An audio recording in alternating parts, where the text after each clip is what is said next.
Yan, isang pirasong tilapia. Tapos lalagyan ko ng talbos at saka saluyot. Yan siya. Namitas na nga lang ako dyan sa aking taniman na gulay. So ayan yung sariwang gulay. So ayan, may isda, may patis tayo. Gisa lang ako ng sibuyas, luya at kamatis dyan. Tapos lalagyan ko ng sabaw yung pirasong tilapia.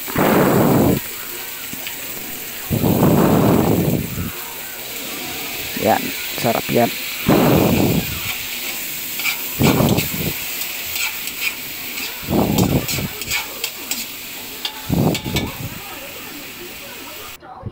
Yan nga pinalalabas ko muna yung aroma ng bagoong para matanggal yung langsa. So nilagyan ko na nga ng tubig yan. Kunting tubig lang, mga isang baso. Ayaw ko na maraming sabaw. So yan. Yan, pinakulo lang natin tapos ilalagay na natin yung una saluyot. Para kasi ang saluyot medyo makunat siya, matagal lumambot, hindi katulad ng talbos. Yan, inuna ko lang yung saluyot para lumabas yung pinaka ng lapot ng saluyot. Sarap siya pag malambot na malambot. Yan, sarap. Marami nga ako nakain dyan. Doon sa mga Martin na hindi kakain ng mga damo, choice nyo yan, maghanap kayo ng maraming ulam, masarap na ulam. Sa akin okay na to.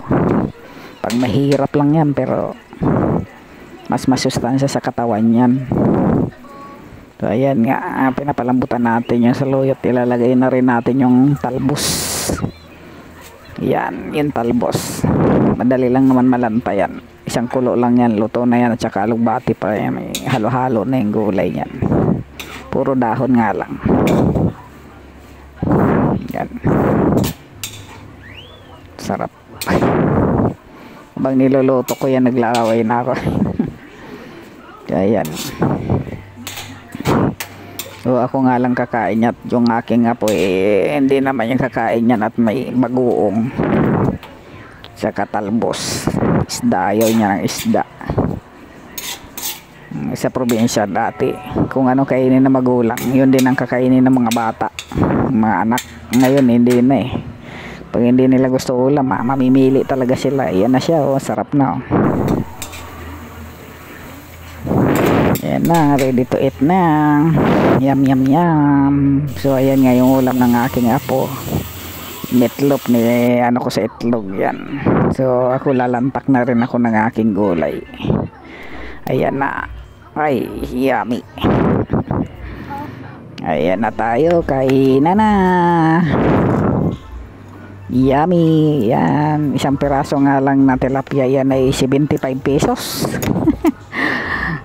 Swerte nila ang ayan, may talbos tayo na tanim dyan sa mga paso. Kaya nakatipid na tayo sa talbos.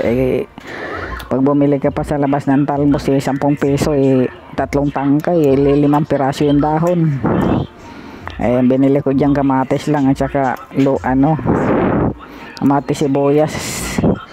2 kamatis 15 pesos, sibuyas 5 piso. Plus yung isda na 75. Magkaano na rin ang halaga niyan? 100 na din. Isang kainan lang yan. So yan, yummy yummy nga. Ay, sarap. Yan. Inanamnam ko nga ako nagkamay-laang dyan at parang masarap lang kumain pag talbos ang pagkain mo, magkakamay ka.